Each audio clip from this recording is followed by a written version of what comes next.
Baik, Assalamualaikum warahmatullahi wabarakatuh. Kita akan mulai kuliah yang keempat atau topik yang keempat tentang instrumen lain di dalam perdagangan internasional. Ya. Jadi mohon diperhatikan, saya memberikan kuliah ini dalam bentuk rekaman. Topik kita ini akan membahas apa saja ya jenis-jenis kebijakan perdagangan yang sering diterapkan oleh beberapa negara yang terkait dengan upaya mereka melindungi ya baik produsen maupun konsumen ya. Jadi yang lain misalnya kita mulai dengan kebutuhan atau konten lokal ya, jenis bahan-bahan lokal yang harus dipenuhi untuk barang-barang atau dalam tanda kutip jasa yang bisa masuk ke dalam satu negara atau yang diimpor dalam satu negara gitu. Apa saja misalnya yang dihitung ini. Jadi suatu kebutuhan atau keperluan atau persyaratan bahan baku lokal itu bisa dibuat dalam bentuk regulasi ya, yang menginginkan dalam regulasi itu disebutkan misalnya dalam satu barang utuh yang bisa masukkan ke dalam satu negara itu tidak bisa build up, tidak bisa semuanya kandungan barang itu berasal dari negara asal yang jual ke dalam negara kita atau suatu negara, melainkan biasanya kalaulah tidak dipenuhi bahan baku lokal itu atau kandungan lokal itu dikirim ke negara pengekspor, lain juga bisa dilakukan dengan sistem yang disebut dengan diimpor ke dalam negara pengimpor dengan bentuk terurai ya, completely knockdown, tetapi tidak semua yang terurai itu dikirim ke negara tersebut ya, negara pengimpor, melainkan ada bagian-bagian dari negara bahan-bahan baku lokal yang nanti akan dipasang atau disatukan atau digabungkan di dalam negara pengimpor, lalu dia diassemble, digabungkan kembali ya, diassembling dalam negara itu ya. Nah itu artinya sebagian dari barang jadinya nanti akan dibuat atau diproduksi di dalam negeri. Nah, misalnya dalam hal kendaraan, misalnya dalam hal mobil atau kendaraan-kendaraan lain, ada sebagian spare partnya atau sebagian daripada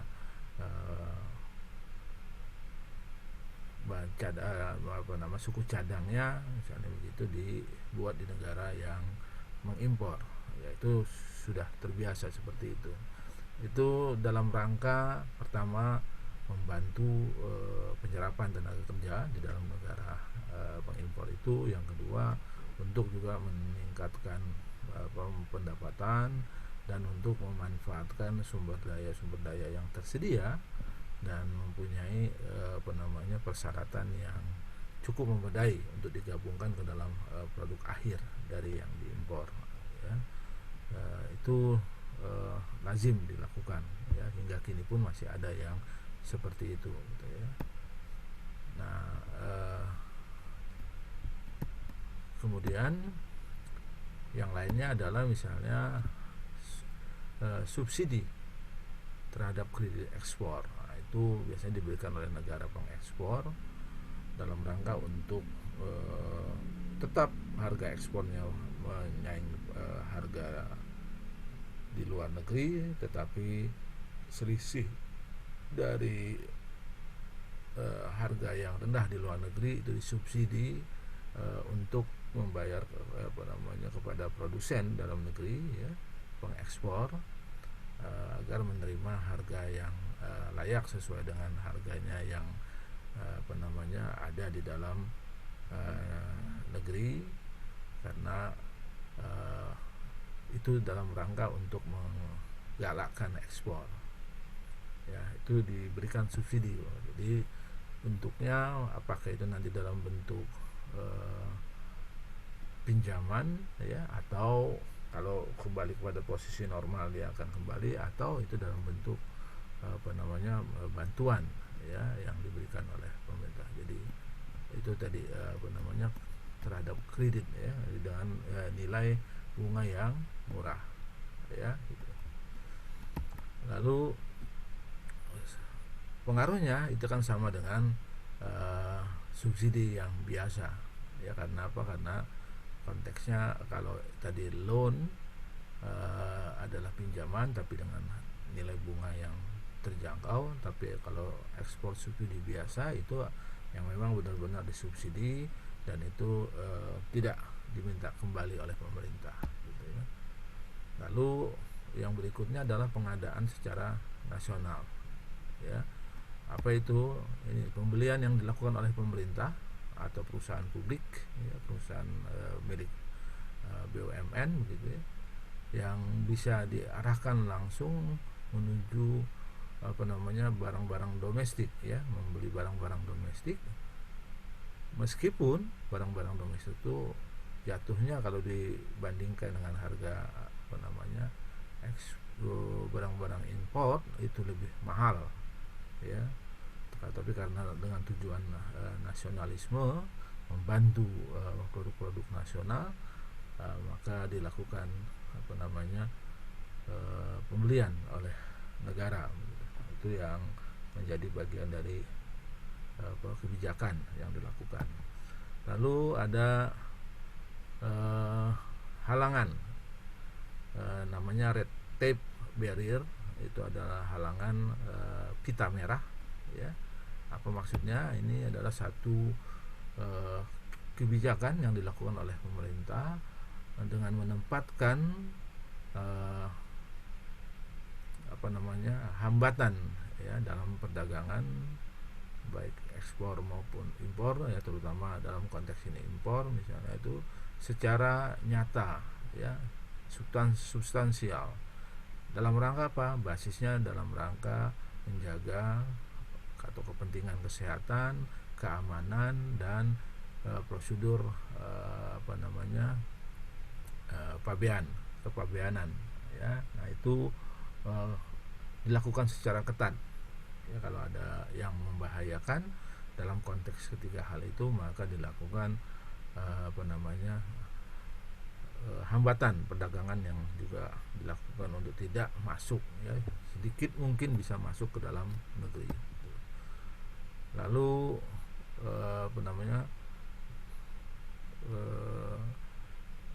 ini yang terkait dengan bagaimana fall under tarif, ya. Itu artinya begini, itu dalam rangka dalam bahasa Indonesia selalu terjemahannya kejatuhan dalam tarif, tapi konteksnya ini adalah menjatuhkan dengan menempatkan tarif, ya, menghalangi dengan menempatkan tarif. Itu adalah yang disebut dengan anti dumping duties, yaitu misalnya kita punya mitra dagang yang menjatuhkan harga di luar negeri lebih rendah daripada di dalam negerinya. Nah, itu artinya mereka melakukan dumping dan kita membalas itu, ya, untuk melakukan hal yang sama, ya. Atau countervailing duties, artinya menerapkan kebalikannya dengan menerapkan tarif yang sama tingginya dengan itu, ya. Jadi yang pertama itu adalah dalam rangka untuk menghindari anti dumping, jangan membuat harganya lebih tinggi kembali sama dengan harga yang sesungguhnya di dalam negeri mereka. Yang kalau untuk countervailing itu adalah balas dendam di dalam konteks menerapkan subsidi yang diberikan oleh negara lain, ya. ada juga yang terkait dengan aktivitas yang untuk melindungi, ya, perlindungan yang sama saja sebenarnya dengan anti dumping, ya, gitu. Oke.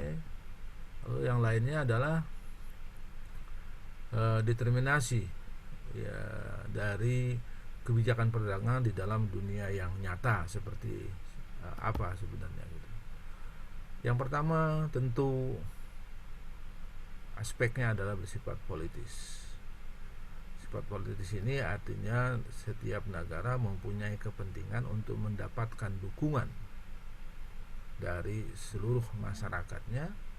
Dalam hal impor berarti mereka ingin melindungi konsumen. Dalam hal ekspor mereka melindungi produsen.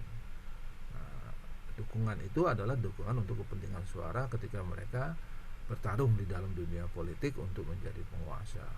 Ya, kalau dia partai, partainya ingin berkuasa. Kalau dia individual, individualnya ingin berkuasa, baik ingin menjadi pemimpin negaranya sebagai presiden atau perdana menteri bersama partainya tentu. Lalu yang kedua yang bersifat ekonomik, ya, kalau kepentingan ekonomik ini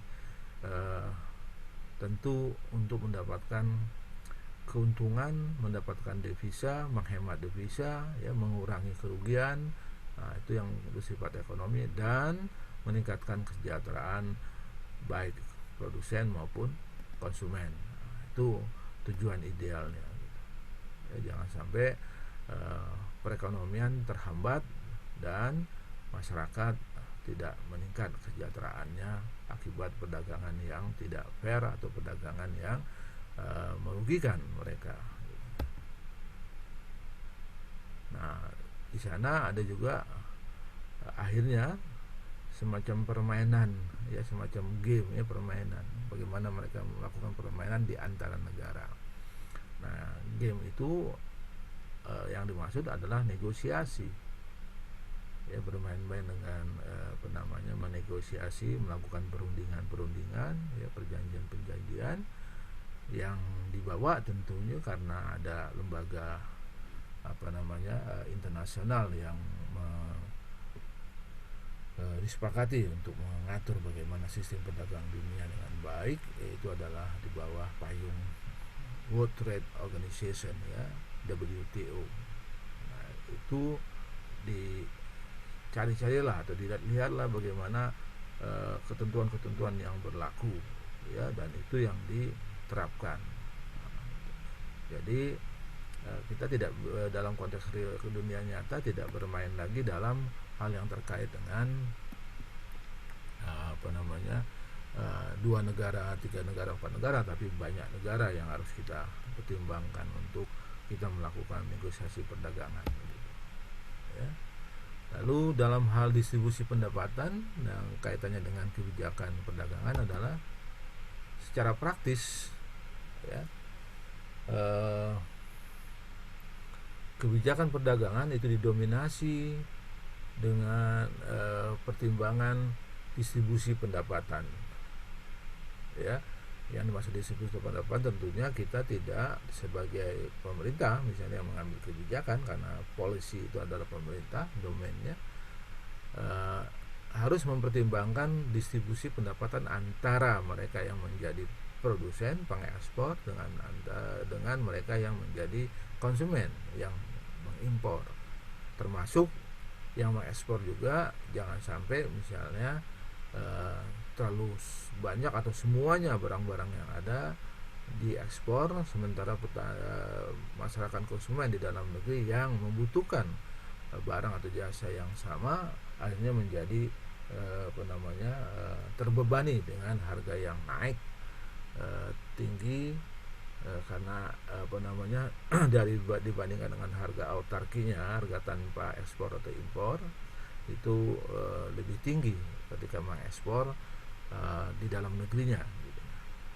Tetapi tentu harga di dunianya itu menjadi stabil, tetapi negara yang pengekspor konsumennya mengalami kenaikan harga. Nah, jangan sampai distribusi pendapatannya menjadi timpang, naik bagi produsen tapi atas kerugian bagi konsumen, atau kebalikannya naik atau rendah bagi konsumen karena mengimpor, tetapi itu menurunkan pendapatan produsen untuk barang yang sama. Nah, ini yang dilihat, electoral competition, artinya persaingan yang terkait dengan pemilihan, ya, gitu. Jadi kemana mereka akan mengarahkan? Kalau mereka lebih banyak didukung oleh konsumen, konsumen yang dipertimbangkan, ya. Kalau mereka mementingkan produsen, produsen yang dipertimbangkan. Tapi sebaik-baiknya dalam konteks kebijakan yang ideal adalah keberimbangan antara pendapatan yang diperoleh produsen dan pendapatan yang diperoleh oleh konsumen. Jangan terlalu terjadi pada ketimpangan atau gap di situ. Nah, para ilmuwan politis ya berargumen bahwa kebijakan-kebijakan itu ditentukan oleh kompetisi atau persaingan di antara partai politik, di mana mereka berupaya untuk menarik, ya, memikat pemilih sebanyak-banyaknya atau sebanyak mungkin, ya. Itu selalu dalam konteks kompetisi elektoral. Lalu asumsi dalam modelnya itu adalah seperti apa ini? Misalkan ada dua partai politik yang berkompetisi, lalu tujuan daripada setiap partai itu adalah untuk bisa dipilih, ya, untuk dapat dipilih. Lalu setiap partai harus memutuskan level dari tarif yang ditetapkan, ya, dan itu hanya pilihan yang tersedia. Asumsinya seperti itu seolah, ya, berapa tarif yang pas menurut mereka untuk diterapkan. Nah, para pemilih tentu akan berbeda seleranya atau kesukaannya, keinginannya terhadap tarif yang ditawarkan, ya. Itu juga pilihan yang diberikan kepada para pemilih. Lalu pertanyaan berikutnya adalah kebijakan mana yang akan diberikan atau ditawarkan oleh masing-masing partai, ya, yang dijanjikan masing-masing partai untuk mendapatkan ketertarikan, ya, yang akan memikat para pemilih mereka. Maka apa jawabannya? Jawabannya, kedua partai itu akan menawarkan kebijakan yang sama dalam konteks tujuannya, yaitu yang berisikan tarif yang diinginkan oleh voter atau pemilih yang terbanyak, di tengah-tengah yang terbanyak, jadi yang paling banyak disukai oleh pemilih, median voter, ya. Jadi mereka yang sebagian besar memilih tarif yang mana yang akan dipilih, yang diinginkan. Nah, itu yang berusaha mereka tentukan. Tentu dalam konteks keputusannya mereka akan merahasiakan di awal. Pada saat nanti ketika mereka melakukan kampanye misalnya, lalu diputuskan masing-masing nanti memutuskan saya memilih yang ini, saya memilih yang ini, ya. Lalu tawarkan kepada pemilih mana yang mereka sukai. Tentu biasanya pilihan-pilihan itu dekat-dekat saja, ya, dekat-dekat saja. Jadi itu bukan satu-satunya yang membuat mereka terpikat, ya, ada yang lain, tetapi paling tidak itu salah satu yang akan membuat mereka terpikat. Oh, ini lebih enak bagi kita. Tapi ingat, kebijakan yang terkait dengan perdagangan ini selalu ada trade off, ya. Trade off itu artinya ada arah yang berlawanan. Ketika mereka lebih berpihak kepada produsen, biasanya konsumen dirugikan, ya. Produsen dalam artinya mereka yang menjadi eksportir, maka importir dan konsumen yang dirugikan. Kalau kebalikannya, Kalau mereka lebih baik ke konsumen atau importir, maka produsen dan eksportir yang akan mengalami kerugian. Nah, itu nanti tergantung kepada nanti siapa sebenarnya pemilih yang terbanyak gitu. Ya, itu yang juga dalam konteks ekonomi mereka harus pertimbangkan gitu. Nah, ini misalnya ya. Jadi tarif yang diinginkan di dalam horizontal ya, gambar horizontalnya, grafik horizontalnya dalam vertikalnya, yang vertikalnya adalah tarif, yang horizontalnya adalah voter, pemilih ya. Nah, yang berada di tengah-tengah itulah yang akan menunjang tadi pilihan yang median, yang terbanyak paling disukai, yang imbang di antara tarif yang diterapkan dengan banyaknya voter gitu. Kalau tarifnya tinggi ya, misalnya segini ekstrim ya, ekstrim vertikal, maka voternya hanya akan sedikit. Tapi kalau ekstrim horizontal tarifnya, maka voternya akan banyak, tetapi mereka tidak akan mendapatkan pendapatan dari ekspor ataupun impor ya yang dilakukan. Artinya sebagai pemerintahan nggak berani juga untuk membebaskan impor atau membebaskan ekspor tanpa tarif, karena tidak ada pendapatan yang diperoleh dari situ. Jadi tetap harus ada pendapatan, tetapi mana yang disukai gitu ya. Nah, itu jadi median voternya di situ ya. Jadi setiap tarifnya akan beranjak dari situ. Oke. Berikutnya adalah dalam konteks distribusi income ini adalah kebijakan perdagangan dan aksi yang sifatnya kolektif. Apa maksudnya ini? Jadi kebijakan perdagangan yang membebankan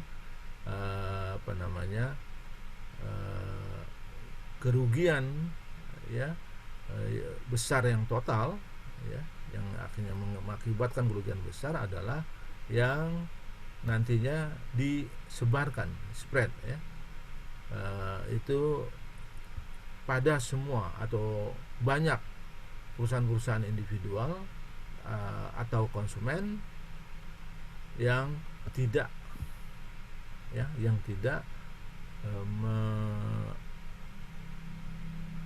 memprotes ya, yang tidak berlawanan keinginan, artinya mereka bersedia menanggungnya. Jadi artinya apa? Kebijakan perdagangan itu didukung oleh baik itu produsen maupun atau konsumen, bukan. Jadi perusahaan-perusahaan dan juga konsumen. Nah, itu yang yang disebut dengan collective action-nya itu. Jadi yang mana itu ada biasanya perusahaan-perusahaan atau industri-industri yang terorganisasi dengan baik, hanya sedikit jumlahnya, dan biasanya mereka itu mendapatkan perlindungan ya, get protection gitu. Itu yang collective action-nya. Lalu proses politik permodelannya seperti apa ini, yaitu kelompok-kelompok yang mempunyai kepentingan dalam tanda kutip membeli kebijakan pemerintah atau partai yang dipikirkan nanti berkuasa dengan menawarkan dana atau sumbangan kontribusi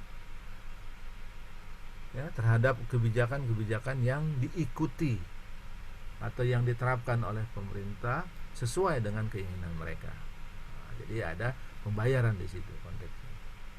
Apa itu disebut dengan menyuap ya, konteksnya ke arah ke sana. Tapi kalau dilakukan secara resmi, konteks pada saat awal bahwa kami ingin ini, lalu partai Anda bersedia atau tidak, itu nampaknya sah-sah saja. Ini dilakukan demi kepentingan memang si calonnya, misalnya apakah itu calon anggota legislatif atau calon pemimpin ya, eksekutif, mengatakan bahwa saya akan melakukan ini. Nah, itu disukai oleh mereka. Jadi bentuk kontingensinya atau bentuk sumbangan yang diberikannya itu untuk kesuksesan pelaksanaan kegiatan pembangunan atau kemenangan di dalam kegiatan kampanyenya begitu. Ya. Lalu siapa yang diproteksi, siapa yang dilindungi? Ini.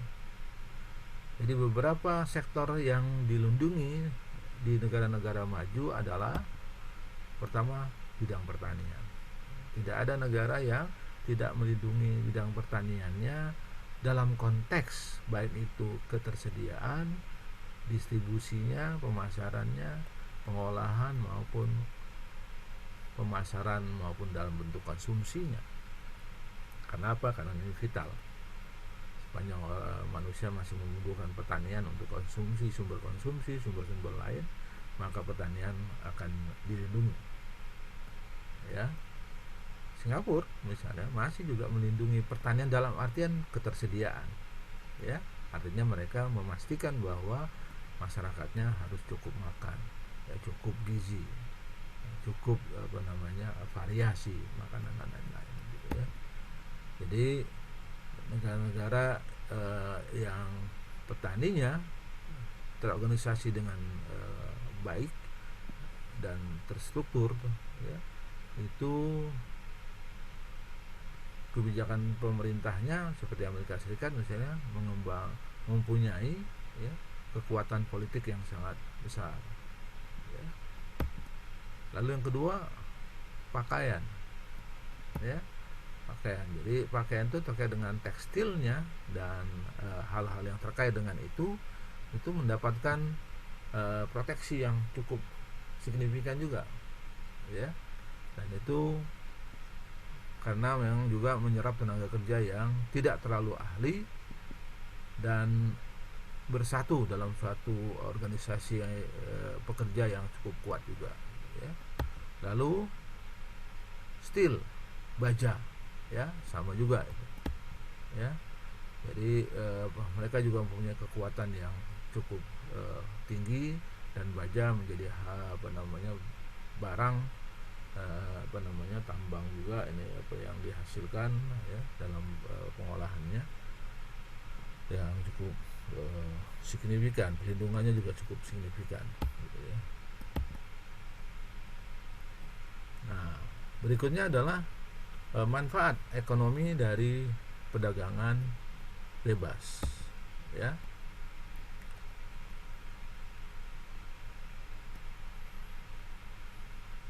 Jadi diskusi ini nanti terkait dengan baik itu negara besar dan negara kecil, ya, dalam konteks tarif yang optimum.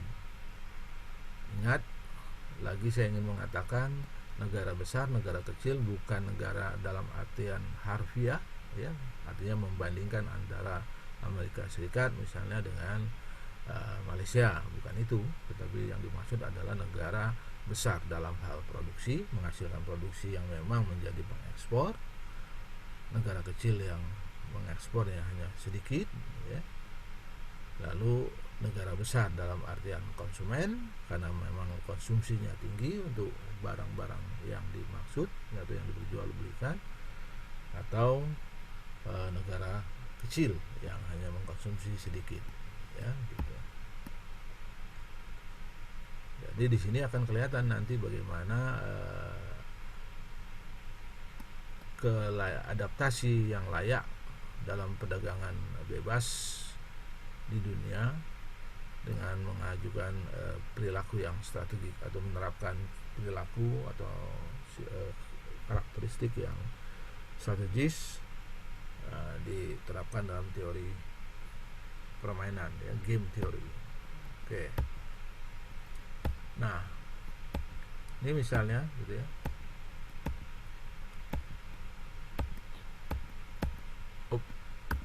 Nah, ya, antara Jepang dan Amerika Serikat.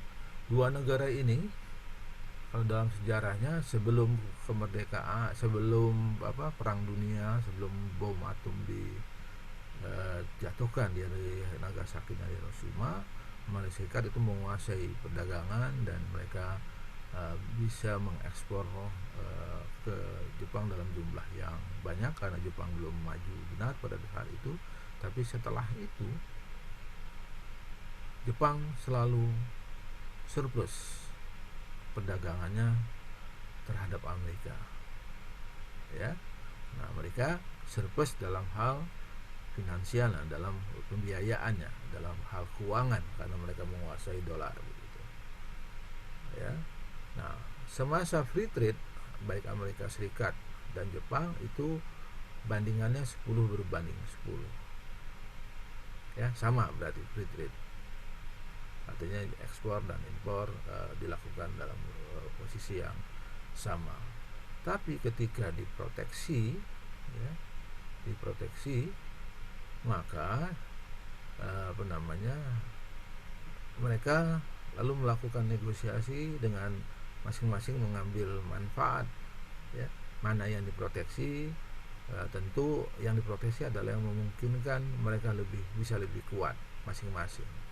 Jadi kelihatan di situ proteksinya itu naik menjadi 20, jadi yang berpindah yang yang tidak diproteksinya menjadi minus, ya. Begitu juga di Amerika sama, tapi kedua-duanya akhirnya saling menekan, ya. Hanya menjadi kembali dua-duanya menjadi minus gitu ya, harusnya positif, ya. Nah, ini jadi masalah, artinya setelah mereka saling menegosiasi kedua-duanya saling minus, artinya ada negara lain yang menikmati, ya, yang tadinya positif 10 sekarang minus, ya. Berarti masing-masing dirugikan dengan 15 begitu kan. 15 jadi minus 55. Jadi ini ada negara lain yang memanfaatkan itu gitu kan, untuk melakukan itu, ya. Jadi kita bisa katakan begini, misalnya seorang ahli itu nas, ya, ada keseimbangan nas yang dinyatakan di sini bahwa jika ada satu gugus, ya, strategi dengan sifat-sifat properti bahwa tidak ada pemain mendapatkan manfaat, ya, dengan merubah strateginya, sementara yang lain, ya, jadi pemain yang lain tetap dengan strateginya yang tidak berubah, maka gugus strategi itu akan menjadi pembayar, ya. Jadi pembayar yang terkait dengan membuatnya mereka menjadi lebih seimbang, sama, cuman keseimbangannya itu adalah berlawanan, artinya keseimbangan yang sifatnya negatif kalau dalam contoh tadi. Kalau kebalikannya bagus, asalnya negatif bisa menjadi positif, sementara ini yang tadinya 10 jadi minus begitu kan. Jadi meminimumkan kerugiannya dari yang 10 menjadi minus, hanya tadi sebenarnya mereka seimbang dalam artian yang negatif, bukan dalam artian yang positif gitu.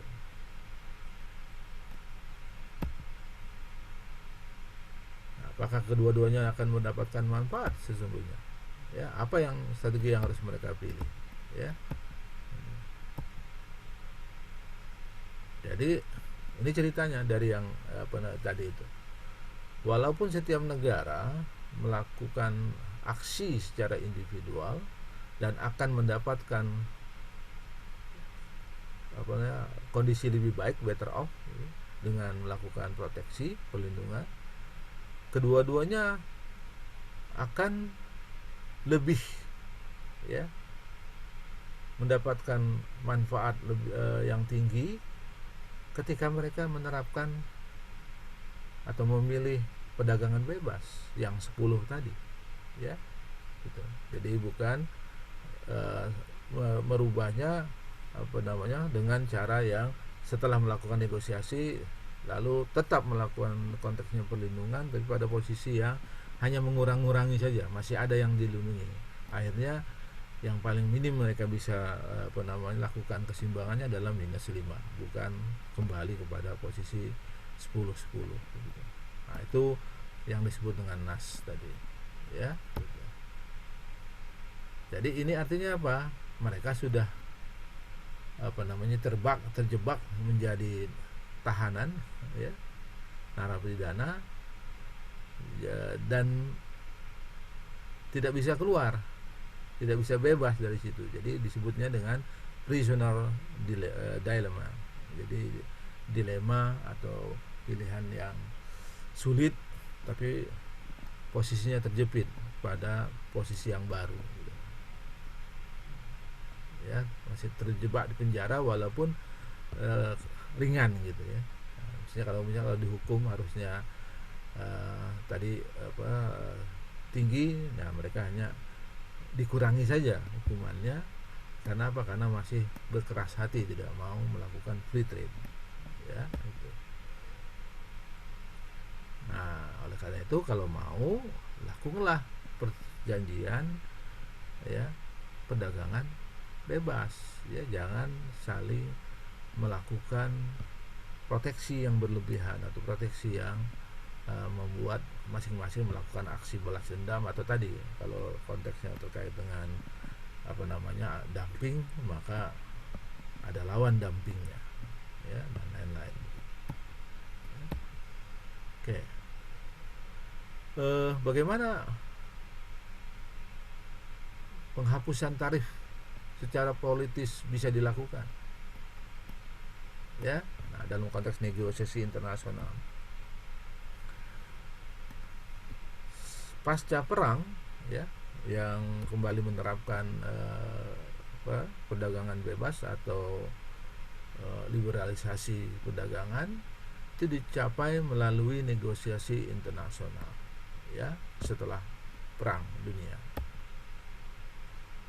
Caranya adalah semua pemerintah sepakat untuk terlibat atau ikut serta dalam penurunan tarif bersama, ya, secara bersama. Itu yang pertama. Itu yang dilakukan oleh mereka. Nah, apa keunggulan negosiasi di situ? Jadi lebih mudah untuk menurunkan tarif sebagai bagian daripada kebijakan bersama atau kesepakatan bersama dibandingkan melakukan kebijakan itu secara individual, unilateral, ya. Karena apa? Karena ini akan membantu, ya, memobilisasi eksportir mendukung perdagangan yang lebih bebas. Artinya bisa digerakkan di masing-masing negara.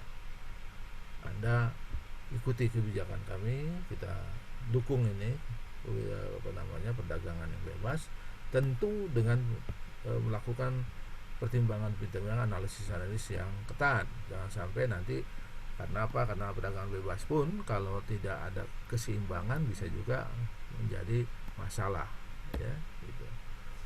Lalu itu akan membantu pemerintah menghindari, ya, perangkap perang dagang yang merusak, ya. Jadi jangan sampai nanti para eksportirnya juga terjebak itu, ya. Nah, dengan demikian akan membantu karena ada kesepakatan bersama, gitu. Ya. Nah, perjanjian perdagangan secara historis, secara ringkas, nanti dalam pada perkuliahan yang kemudian akan agak lengkap disampaikan, tapi paling tidak seperti ini, ya. Jadi ada penurunan tarif terkoordinasi secara internasional dalam hal kebijakan perdagangan itu pada tahun 1930, ya. Lalu penurunan tarif multilateral, artinya secara bersama antar beberapa negara. Kalau internasional secara keseluruhan, kalau multilateral antar beberapa negara, ya. Sejak Perang Dunia Kedua terjadi, dan itu dibentuk pada saat yang sama, pada saat itu tahun 47, organisasi yang namanya GATT, General Agreement on Tariff and Trade. Jadi kesepakatan umum dalam tarif dan perdagangan. Ini dibentuk oleh negara-negara yang melakukan perdagangan internasional, dan di mana dibentuk tahun 47 di Geneva, ya, Geneva, di Swiss. Nah, GATT kemudian WTO, ya, berubah menjadi WTO, mempunyai sistem yang dari organisasi berbadan hukum yang legal, dan mempunyai atau berkuasa, ya, diberikan kekuasaan untuk menyusun satu gugus peraturan-peraturan dalam bertindak pada kebijakan perdagangan internasional. GATT maupun WTO sekarang misalnya mempunyai kekuasaan untuk mengevaluasi, menilai, mereview apa yang dilakukan masing-masing negara anggotanya dalam hal perdagangan internasional. Lalu sistem GATT WTO ini itu melarang, ya, penerapan pertama subsidi ekspor kecuali untuk produk pertanian. Kedua, artinya dalam hal itu berarti juga menghambat yang namanya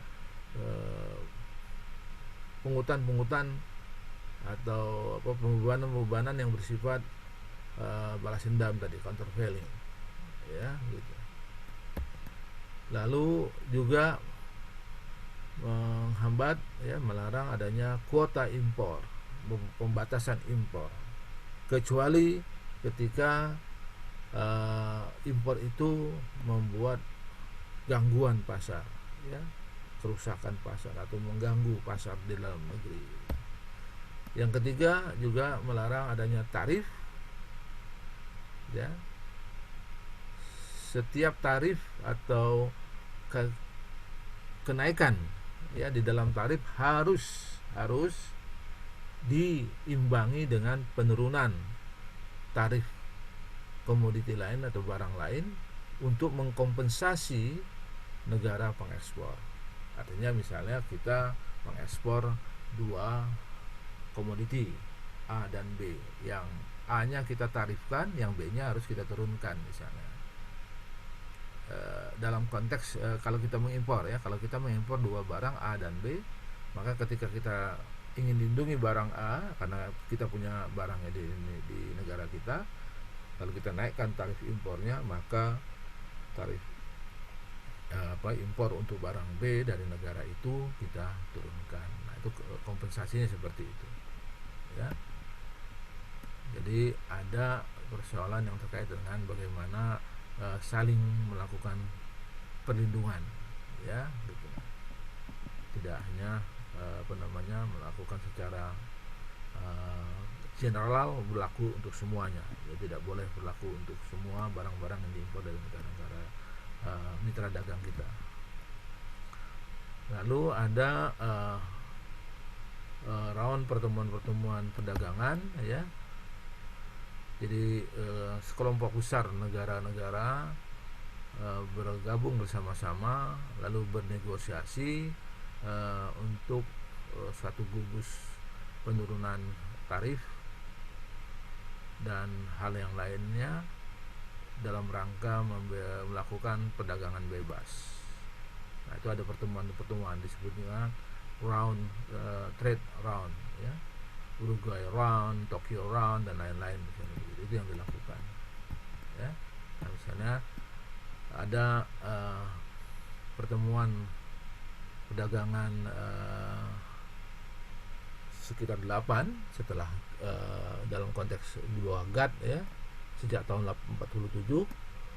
5 pertama itu dilakukan dalam bentuk negosiasi bilateral yang bersifat paralel ya, antar negara, dua negara, tapi paralel dilakukannya negara-negara.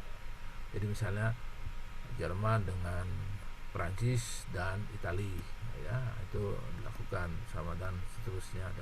Itu untuk yang 5 pertemuan atau 5 round ya. Yang keenam itu multilateral ya, perjanjian yang multilateral, dan itu disebut dengan Kennedy Round, was completed tahun 67. Ya mah apa ya sudah ya oke okay.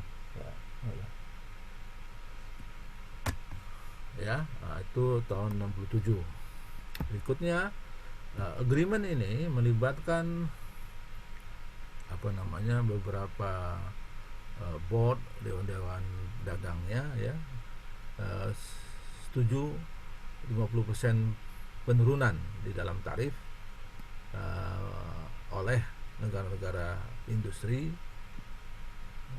kecuali ya industri tertentu yang tarifnya tidak dirubah ya gitu. Secara keseluruhan tarifnya itu dituruni rata-rata 35% ya, diturunkan rata-rata 35%. Lalu yang berikutnya pertemuan di Tokyo ya, round di Tokyo ya, itu terjadi negosiasi perdagangan pada tahun 1979. Yang dihasilkan adalah dalam penurunan tarif, lalu kode ya, jadi artinya kode-kode baru ya, dalam hal pengendalian konteks pemilihan penentuan tarif bukan kebijakan bukan tarif ya, hambatan bukan tarif ya, non tarif barrier, misalnya fair ya. Itu yang diterapkan gitu. Lalu pada pertemuan yang ke-8 di Uruguay itu dilakukan dan diselesaikan atau dilaksanakan tahun 1994 ya. Isinya apa? Ini yang terpenting adalah disetujui dilakukannya liberalisasi perdagangan atau perdagangan bebas, lalu mereform, membentuk ulang secara administratif ya, memperbaiki hal-hal yang sifatnya administratif. Nah, dan berikutnya dimulailah trade liberalisasi itu ya. Dan liberalisasi ini adalah tarif-tarif rata-rata ya, rata-rata tarifnya dibebankan oleh negara-negara maju, diturunkan sebesar 40% ya. Yang terpenting di situ adalah terjadinya move ya, pergerakan menuju perdagangan bebas atau liberalisasi perdagangan pada 2 sektor. Sektornya adalah pertanian dan pakaian tadi, clothing. Ya. Dan dibentuklah di situ WTO sebagai pengganti dari GATT. Ya. Di WTO fokus ya, dimulai pada sejak Uruguay Round ya. Dibentuklah WTO itu. Nah, dalam hal negosiasi itu ada yang namanya multilateral, ada bilateral. Apa itu multilateral? Perjanjian beberapa negara atau banyak negara yang terlibat untuk satu masalah produk misalnya, itu disepakati perjanjiannya atau kesepakatannya untuk misalnya membebaskan tarif berlaku untuk beberapa negara atau banyak negara. Kalau bilateral masih juga berjalan, itu antar dua negara tanpa mengganggu negara-negara yang lain, ya. Lalu ada juga yang disebut dengan PTE, ya, Preferential Trading Agreement. Ya, dalam konteks negosiasi internasional adalah ini perjanjian perdagangan yang memilih negara pasangan gitu. Biasanya itu dilakukan pada negara-negara yang bertetanggaan atau yang secara geografis berdekatan. Walaupun misalnya dengan negara yang agak jauh lebih murah misalnya melakukan perdagangan, tetapi karena negara tetangga ada solidaritas, ada kepentingan hal lain untuk saling mendukung, maka bisa saja negara yang berdekatan melakukan perjanjian perdagangan yang lebih disukai, ya, preferensial, ya, preferensinya lebih menyukai yang lebih dekat atau yang lebih serumpun lah gitu kira-kira. Nah ini, jadi apa yang dilakukan, mereka akan menurunkan tarif atau memberikan tarif yang lebih rendah kepada negara yang disukainya untuk perdagangan dibandingkan dengan negara-negara lain, ya. Nah, dengan pada saat itu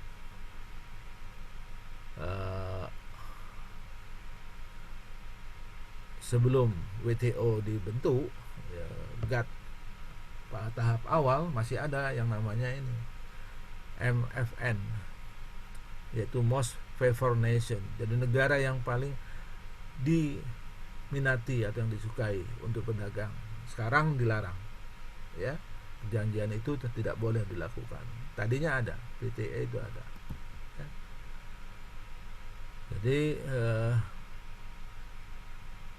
Jadi artinya bisa dibolehkan formasi perdagangan yang lebih perjanjian perdagangan disukai itu hanya dibolehkan jika mereka memimpin dalam hal mengarah gitu, ya. Jika mereka mengarah kepada perdagangan bebas dengan negara-negara yang disetujui oleh WTO. Kalau nggak boleh seperti itu. Jadi nggak boleh yang most favored nation gitu.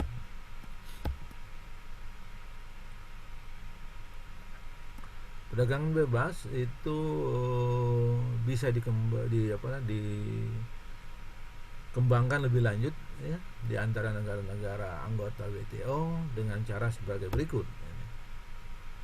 Jadi ada free trade area yang memungkinkan di antara anggota perdagangan bebas itu, tetapi setiap anggota negara itu mereka juga memiliki kebijakan perdagangan tersendiri dengan negara-negara bukan anggota. Artinya tidak terlalu berbeda jauh, ya, dalam penetapan tarif. Yang nggak boleh kalau di eksklusif lalu membuat tarif dengan yang lain terlalu tinggi. Misalnya NAFTA, North American Free Trade Agreement, ya, itu salah satu perjanjian perdagangan di antara negara-negara Amerika Utara, ya, Kanada, Amerika dengan beberapa negara yang terdekat di situ, ya. Ada free trade area, jadi tidak kena pajak dalam perdagangan antara Amerika, Kanada dan negara-negara yang ikut di situ, ya. Lalu yang kedua, ya, custom union, ya, kesatuan atau, ya, penyatuan sistem pabeanan, ya, yaitu free trade area di antara anggota yang membutuhkan kebijakan perdagangan eksternal yang seragam, kepada negara-negara di luar itu. Nah, ini yang populer sebelum WTO dibentuk, ya. Nah, misalnya di sini Afrika Selatan dengan Botswana, Lesotho, Swaziland di Afrika itu mengembangkan yang namanya Southern African Custom Union, ya, SACU tahun 69, yang mereka melakukan penentuan atau pengaturan bagaimana kesatuan pabeanan mereka laksanakan dan diterapkan, ya, hingga 1910, ya, atau dimulai tahun 1910. Lalu berikutnya adalah common market, pasar bersama. Itu adalah penyatuan kepabeanan diikuti dengan kebebasan faktor produksi untuk bergerak antar negara, terutama tenaga kerja, ya, di antara anggotanya. Kalau di kasus Uni Eropa itu menjadi Europe Union, ya, jadi Uni Eropa. Di kita menjadi MEA, ya. Nah, itu yang belum secara pasti di kita, harusnya sudah mulai 2019 kemarin awal, tetapi kita belum masih ada beberapa yang kita belum sepakat dalam konteks itu, terutama untuk tenaga kerja ahli yang pada profesi tertentu, gitu, ya. Uni Eropa saja, Inggris sudah keluar, ya, dengan Brexit. Nah, pertanyaannya adalah dalam konteks negosiasi internasional ini adalah apakah sistem perdagangan seperti itu, ya, perjanjian perdagangan seperti itu baik atau buruk. Tergantung apakah mereka akan menghasilkan yang namanya penciptaan perdagangan atau sebaliknya, diversi perdagangan. Yang baik yang mana? Yang pertama. Kalau dari situ tercipta perdagangan, ya, antar anggota yang melakukan kegiatan penyatuan atau perjanjian perdagangan, itu baik. Tapi kalau membuat diversi, mengalihkan dagang dari pihak yang ketiga, lalu yang pihak kedua tadi tidak efisien, kita membuat mengalihkan perdagangan dari pihak yang ketiga tadi, yang tadinya bagus, kepada yang kedua tidak bagus, itu akan buruk. Jadi trade creation ini terjadi ketika formasi, ya, perjanjian perdagangan yang memilih kepada yang lebih disukai, itu mengarah kepada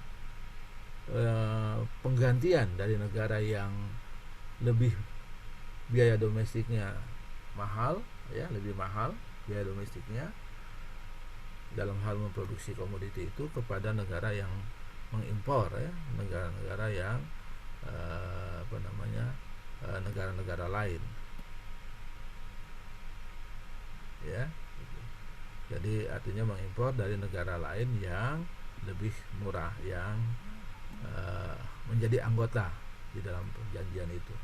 Sebaliknya, kalau diversi itu adalah terjadi ketika pembentukan perjanjian perdagangan itu menggantikan yang kita biasanya impor dari negara lain, ya, lalu dengan kita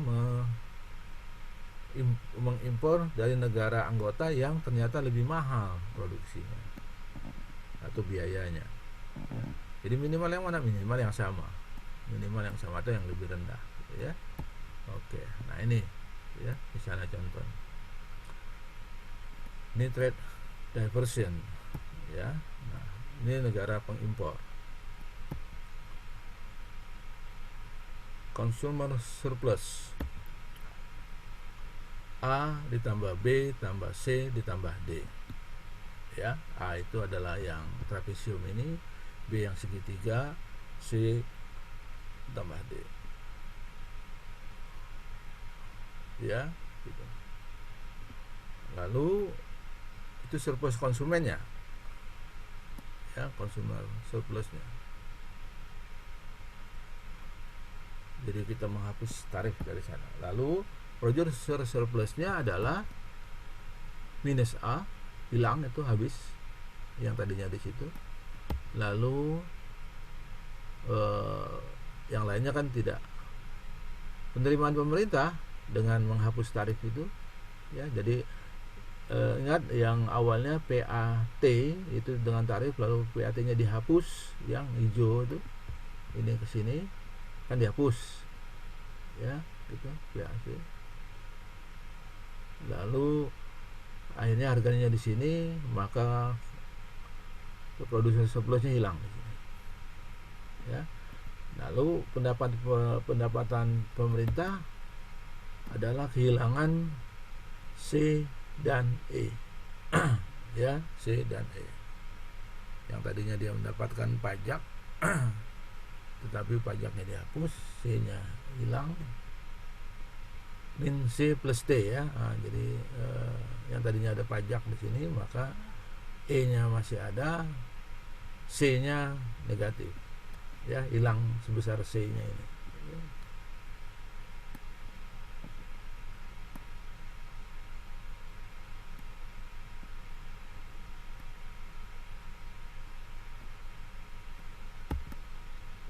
Lalu kehilangan kesejahteraan secara keseluruhan, yang mana plus B ini hilang karena apa? Dia tidak bisa dikompensasi. Ditambah D, ya, artinya ini yang dikompensasikan, dikurang E. Nah, dikurang E yang tadi pemerintah kehilangan sumber pajak, ya, sumber pajak. Ini artinya apa? Karena perdagangannya dialihkan dari yang tadinya dengan C, ya, lalu dengan A, dengan cara A-nya dihapus pajaknya, ya, menjadi PA saja tanpa T-nya, ya, yang ada. Nah, untuk trade creation yang seperti ini, ya, kreasi perdagangan, ya, kalau kreasi atau karena pada saat dirubah ternyata dia lebih tinggi, ya. Nah, consumer surplusnya ini A plus B plus C, itu consumer surplusnya. Oke. Lalu producer surplusnya adalah min A, ya, kurang memang A-nya itu, tapi government expenditure penerimaan pemerintahnya 0, ya, masih mending itu, artinya bukan negatif, ya, karena tidak tetap di situ kan. National welfare-nya itu B dan C, ya. Jadi B dan C ini dinikmati karena apa? Karena sekarang harganya menjadi ini lebih baik, ya. Nah, itu trade creation. Jadi itu mengkreasi perdagangan, menciptakan perdagangan. Jadi dari yang tadinya 0 lalu menjadi D2S2, ya. Jadi D2S2. Nah, ini D2S2. Oke. Atau yang begini kreasi perdagangannya. Nah, ini. Nah, ya.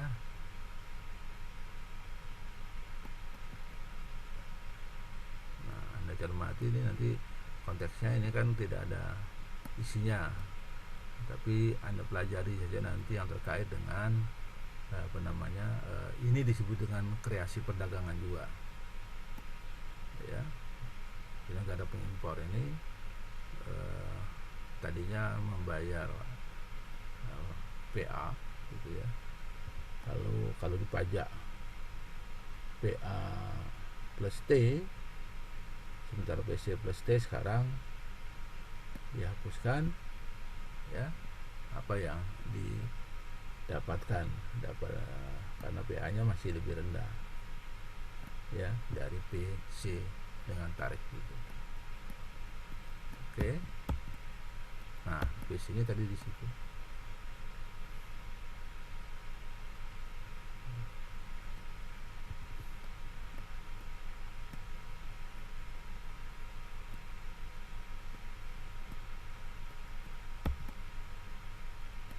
Impornya bertambah.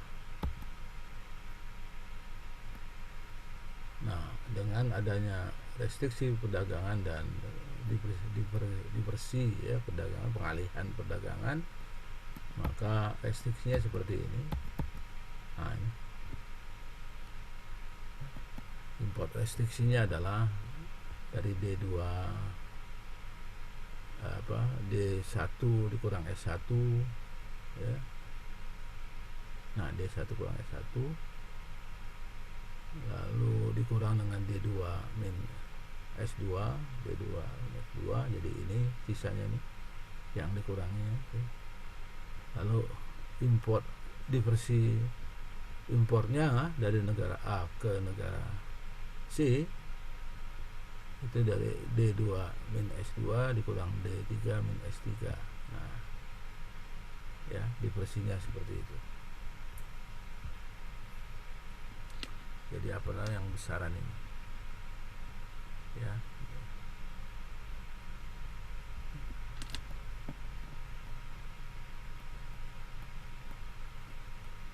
Oke. Nah, jadi apa kesimpulan dari apa namanya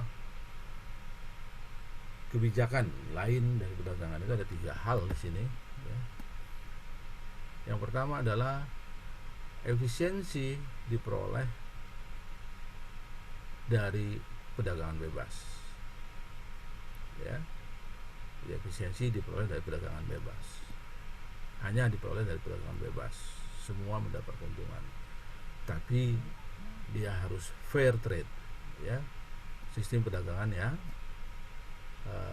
fair, yang apa namanya adil ya. Yang kedua,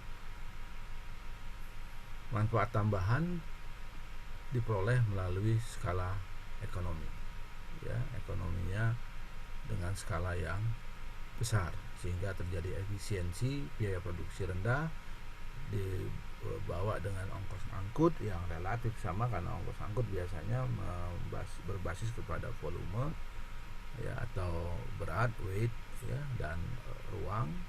Semakin tinggi produktivitas, semakin rendah biaya angkut gitu ya.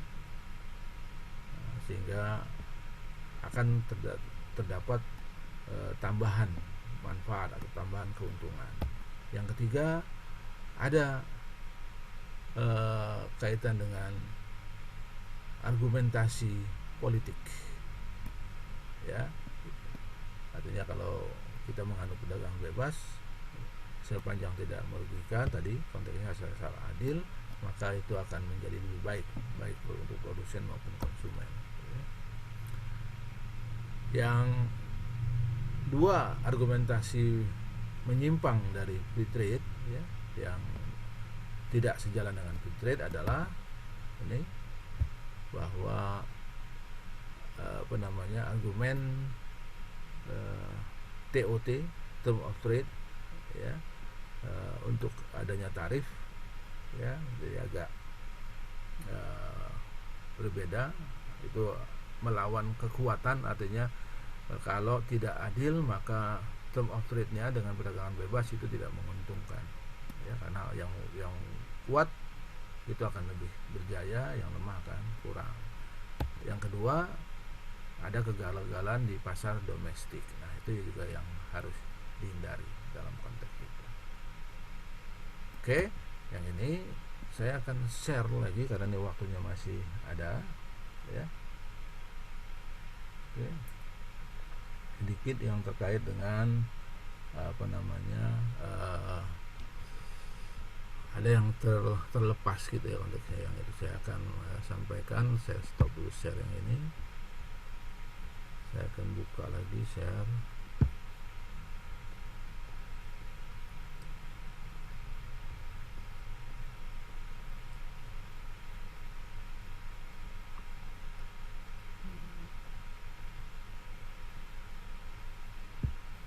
Saya buka dulu yang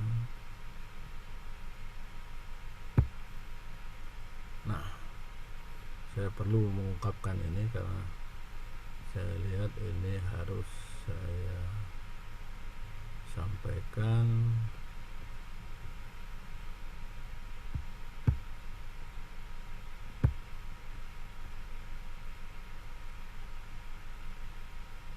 Ya.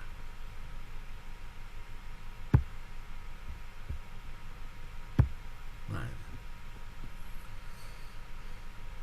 standar teori perdagangan internasional yang harusnya muncul di sebelum yang ini, tapi ini perlu saya tambahkan saja supaya Anda memahami bagaimana konteks perdagangan ini bisa dilaksanakan dengan berbasis kepada apa yang bisa mendorong terjadinya perdagangan gitu ya. Jadi mohon maaf ini. Oke. Ya. Ups.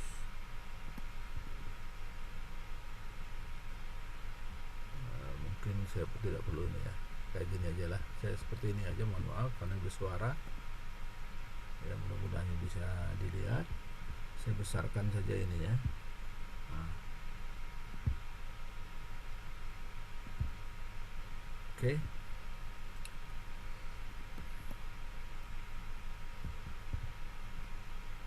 Ya.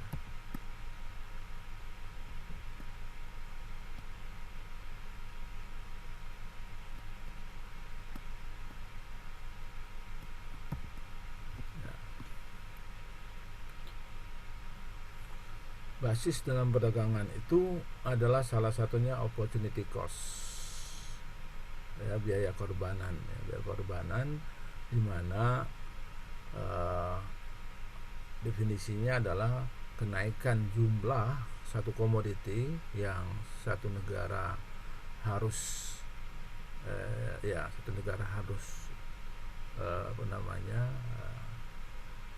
abaikan, ya, harus keluarkan, harus bayar, harus lepaskan, ya maaf, harus dilepaskan untuk menggunakan sumber daya yang dipakai untuk komoditi itu dialihkan untuk menghasilkan komoditi yang lain yang lebih produktif, ya. Jadi kita melepaskan untuk tidak memproduksi komoditi yang tidak produktif kepada komoditi yang lebih produktif. Itu satu sisi secara fisik. Atau kalau dalam konteks efisiensi, untuk tidak memproduksi, ya, komoditi yang tidak efisien, digantikan dengan produk efisien sehingga bisa diperdagangkan dengan negara lain. Nah, itu namanya opportunity cost. Jadi opportunity cost itu pilihan mana yang lebih baik ditingkatkan produksinya, mana yang tidak baik, yang tidak produktif dikurangi produksinya, bahkan mungkin tidak diproduksi sama sekali kalau dia walaupun ada potensi produksinya tetapi sangat mahal, ya gitu. Jadi setiap tambahan produksi lain, berapa yang bisa dikurangi dari produksi ini, jadi berapa yang dikorbankan. Nah, itu direfleksikan dengan apa? Dalam sistem produksi direfleksikan dengan namanya kurva kemungkinan produksi, atau disebut dengan production frontier, yang concave, yang cembung dari titik nol, ya gitu. Nah, ini ya, ini opportunity cost. Ini ada dua negara, satu negara dua, barangnya masing-masing menghasilkan Y dan X, dan ini menghasilkan Y dengan X, atau X dengan Y, X dengan Y, tapi beda kurva kemungkinan produksinya. Nah, dari sini kita bisa menarik satu interpretasi. Berarti dengan sumber daya yang sama, ingat kurva kemungkinan produksi itu dalam ekonomi produksi adalah berapa banyak ya pilihan di antara kedua produk X dan Y dengan menghasilkan sumber daya yang sama, harus dibagi kepada kedua-duanya atau milih salah satu ya. Nah, kalau kita lihat di negara yang pertama, kalau milih salah satu, yaitu untuk menghasilkan semua X ya, maka hasil produksinya adalah lebih dari 130 unit. Tapi ketika dia akan memproduksi Y semua, hasilnya kurang lebih kalau disetarakan dengan sini sekitar 70 saja maksimum. Artinya apa? Lebih banyak produktivitasnya dihasilkan untuk X dan lebih sedikit kalau dihasilkan hanya untuk Y saja. Pilihan di antara keduanya adalah titik-titik ini ya. Nah, itu artinya kalau di A milih 50, di sini milih sekitar 60 dan seterusnya ya gitu. Kalau ditambah akan berkurang, tambah kurang ya, di sebelahnya ya. Kalau ini yang dikurangi maka yang ini akan naik, tapi maksimumnya 70, sini kurang lebih ini maksimumnya 135 kurang lebih ya. Sementara kalau negara 2 dia lebih produktif kalau menghasilkan Y ya, diketimbang menghasilkan X. Nah, bagi kedua negara maka ada peluang untuk berdagang dengan cara tentu mana yang lebih produktif diproduksi di negara itu. Artinya negara pertama lebih berkonsentrasi menghasilkan X, negara 2 lebih berkonsentrasi menghasilkan Y. Nah, tukarkanlah keduanya kalau kita sistem barter misalnya begitu. Kalaupun dalam uang, ya uangnya diproduksi lebih banyak untuk X di negara 1, untuk negara 2 diproduksi atau dia gunakan untuk menghasilkan Y, lalu tukarkan, terjadilah perdagangan di antara keduanya begitu ya. Nah, apa yang menentukan bentuk seperti itu ini? Jadi kurva kemungkinan produksi atau frontier, titik tertinggi daripada kemungkinan produksi itu berbeda karena kedua negara memiliki faktor endowments ya. Ingat itu teorinya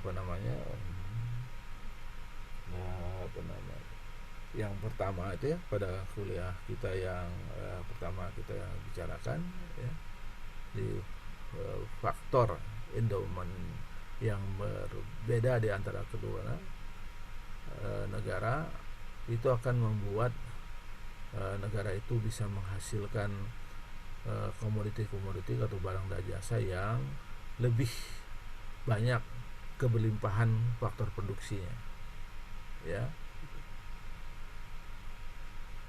Sementara negara lain untuk keberlimpahan faktor produksi yang lain, sehingga mereka saling menggunakan sistem produksinya dengan teknologi yang mereka kuasai, sehingga masing-masing bisa memperjualbelikan barang yang berbeda gitu. Ya, bukan barang yang sama. Yang kedua ada istilah yang disebut dengan marginal rate of transformation. Jadi laju perubahan bentuk yang bersifat marginal atau bersifat berubah-ubah ya, sesuai dengan kenaikan jumlahnya. Itu adalah MRT adalah jumlah satu komoditi dapat yang harus dilepaskan oleh satu negara untuk memproduksi tambahan unit komoditi yang lain ya. Kalau opportunity cost tadi tidak hanya jumlah tetapi juga dengan kesempatan yang bisa hilang, peluang. Kalau ini teknisnya ya, bentuknya. Jadi sebenarnya ini nama lain daripada penama opportunity cost ya, dan dari suatu komoditi, dan dia ditentukan nanti besarannya berdasarkan sudut slope ya. ya, kemiringan kurva produksi frontier tadi, ya, pada titik produksi tertentu. Kalau slope-nya itu di negara A itu adalah pada titik negara 1 pada poin A itu adalah 1/4, ya, nanti kita lihat. Lalu itu berarti apa? Negara itu harus melepaskan 1/4 unit Y dan menghasilkan 1 tambahan daripada X, ya, gitu. Nah ini, ya, nah ini.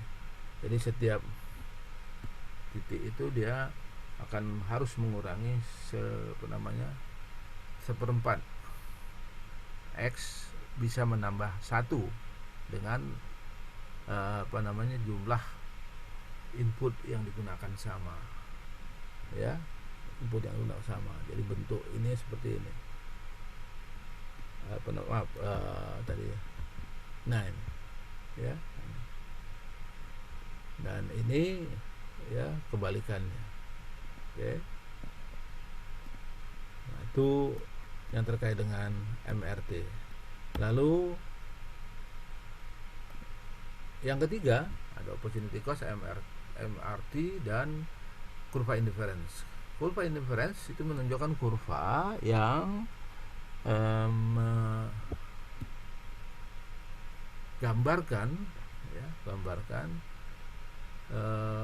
kumpulan kombinasi produk yang disukai atau yang diinginkan oleh konsumen pada setiap kurva kepuasannya sama, ya, pada setiap kurva titik-titiknya itu menunjukkan kepuasan yang sama antara satu dengan yang lainnya, ya, satu dengan yang lainnya.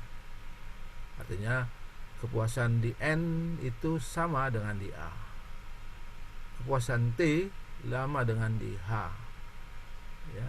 Hanya saja setiap dia naik maka T lebih tinggi daripada N, H lebih tinggi dari A, T lebih tinggi dari A, H juga lebih tinggi dari N.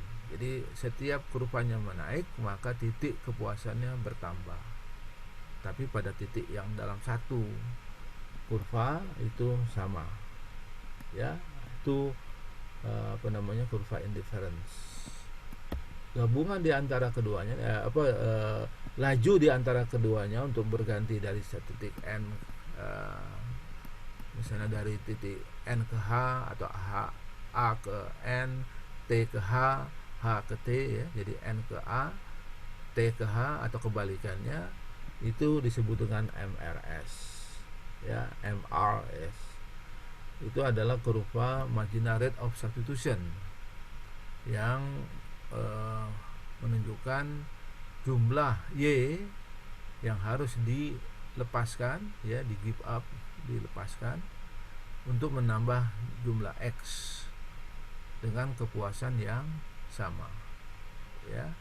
Nah, slope-nya itu yang akan membuat nanti konsumsinya akan mengalami penurunan. Artinya pergeseran itu akan membuat jumlah konsumsinya mengalami penurunan walaupun kepuasannya sama, ya. Itu yang ditunjukkan dari MRS itu. Oke, kita tidak bahas dulu ini, tapi konteksnya nanti bagaimana keseimbangan akan terjadi di antara keduanya dengan menempatkan kurva kemungkinan produksi, ya, atau production frontiernya dengan kurva indifference-nya. Nah ini, jadi kepuasan tanpa perdagangan di antara keduanya itu adalah terjadi ini ketika punggungnya kurva indifferent bersentuhan dengan punggungnya kurva kemungkinan produksi. Jadi kalau di negara satu di A ini masing-masing punggungnya bersentuhan, ya, bukan berpotongan. Di negara 2 di A juga di sini, ya. Kenapa nggak bisa di sini? Itu artinya apa? Kita punya kepuasan masih bisa ditambah, ya, dari sini ke atas ditambah. Karena apa? Karena Anda menghasilkan lebih tinggi ya. Sementara Anda punya kurva indiferennya terlalu rendah, kepuasannya masih rendah, bisa ditinggikan. Kenapa di sini itu kepuasannya tidak bisa tercapai karena maksimum produksinya hanya bisa di sini. Karena sudah frontier ya, sudah yang tertinggi. Begitu juga sama di sini gitu. Ya. Oke. Nah, jadi kalau kita buat dalam konteks increasing return, increasing cost, biayanya menaik, maka kurva indifference kurva ini bentuknya berbeda. Dia akan tangan terhadap frontier produksi pada poin yang at a different point, dan harganya menentukan harga relatif terhadap X pada negara satu. Kalau di konstan, itu adalah rasio antara PX dan PY, maka dimanapun level outputnya dan demandnya, maka constant slope-nya itu akan tetap membuat titiknya ya pada posisi yang sudutnya ya, tetap konstan pada posisi itu ya, tidak mengalami perubahan. Nah, bagaimana perdagangan bisa terjadi? Basisnya tentu adalah manfaat bersama di antara kedua negara. Ya. Manfaat bersama tapi pada harga yang berbeda. Bentuknya setiap negara berspesialisasi pada produksi yang paling murah, paling efisien atau paling produktif ya. Tadi pilih X untuk di negara satu, pilih Y untuk negara dua. Spesialisasinya terjadi dengan melakukan perhitungan biaya opportunity atau MRT-nya itu. Ya. Sampai kapan? Sampai nanti terjadi keseimbangan di antara kedua negara, tidak lagi terjadi perdagangan. Ya, akan terjadi perdagangan. Nah, itu. Ya. Jadi kalau kita lihat bahwa ya keseimbangannya terjadi di sini, kepuasannya bergerak ke sini, itu equilibrium. Sementara di sini juga begitu, bergerak ke sini, dia menjadi equilibrium. Jadi lihat titik awalnya dengan titik barunya, ya, kepuasannya lebih tinggi di sini, ya, untuk negara A, tidak di negara satu ya, tidak di A tapi di titik E. Sama juga di sini, tidak di A aksen tapi di E aksen, ya, di negara dua. Di antara keduanya terjadi perdagangan, ya, terjadi perdagangan di antara kedua negara itu. Ya, nanti kita bisa diskusikan lebih lanjut ini. Lalu disitulah nanti terjadi keseimbangan harga komoditi di antara kedua negara itu. Ya, nanti akan kita lihat dalam konteks ininya ya, dalam konteks kurva yang lebih sederhana. Tapi paling tidak itu yang kita maksud, ya. Gitu. Jadi kalau dia kapan dia komplit, ya, kapan dia komplit spesialisasinya, kapan tidak komplit. Kalau dia opportunity cost-nya konstan, kedua negara itu akan melakukan spesialisasi secara penuh dalam hal memilih produksi X saja, Y saja. Tapi kalau dia increasing opportunity cost, kedua negara itu spesialisasinya tidak penuh, masing-masing masih memproduksi komoditi. Kalau di negara satu Y-nya, di negara dua X-nya masih, ya, itu. Jadi masih dilakukan, ya, bagaimana kedua negara itu melakukan sistem produksinya. Nah, berikutnya dipertanyakan, apakah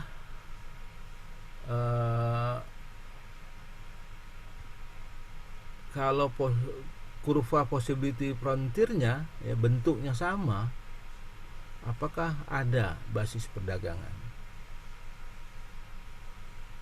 Tidak akan terjadi. Karena apa? Karena pasti kedua-duanya akan berebutan milih produksi X saja. Artinya kalau negara 2 persis sama dengan negara 1 kurvanya, atau negara 1 persis sama dengan negara 2 kurvanya, maka perdagangan tidak terjadi. Kenapa ini? Karena ini disebut basis perdagangan itu adalah perbedaan taste or demand, perbedaan permintaan dan perbedaan taste-nya, seleranya. Ya. Karena apa? Karena kalau dia sama persis harganya juga akan sama. Ya, kalau dipasang kurva itu dia akan sama, dan mereka tidak akan melakukan, tidak ada terjadi comparative advantage. Ya, itu yang perlu kita. Jadi konteksnya dia harus basisnya different taste, berbeda yang disukai. Kalau artinya, dan berbeda juga biaya produksinya. Kalau tidak, ya sama saja, maka tidak ada perbedaan harga di antara keduanya. Oke, baik. Ini Anda simpan untuk pertanyaan ya dalam konteks yang lain, dan itu saya kira penting untuk Anda dalami. Nanti ada beberapa hal yang kita perlu sampaikan untuk Anda bisa buat semacam diskusi nanti pada pertemuan berikutnya tentang yang terkait dengan itu, dan itu menjadi penilaian gitu ya dalam yang proses. Jadi kira-kira itu yang bisa saya sampaikan untuk ini. Mudah-mudahan bisa Anda pelajari lebih lanjut ya. Nanti bahan-bahannya saya akan masukkan dalam satu folder yang bisa Anda unduh ya dari sini. Itu saja, karena yang lainnya itu nanti ada beberapa hal yang juga harus saya lakukan modifikasi, perubahan. Nanti kita akan sampaikan semuanya dalam waktu yang saya bisa sisihkan untuk merestrukturisasi bahan-bahan pertemuan perkuliahan kita. Terima kasih. Wassalamualaikum warahmatullahi wabarakatuh.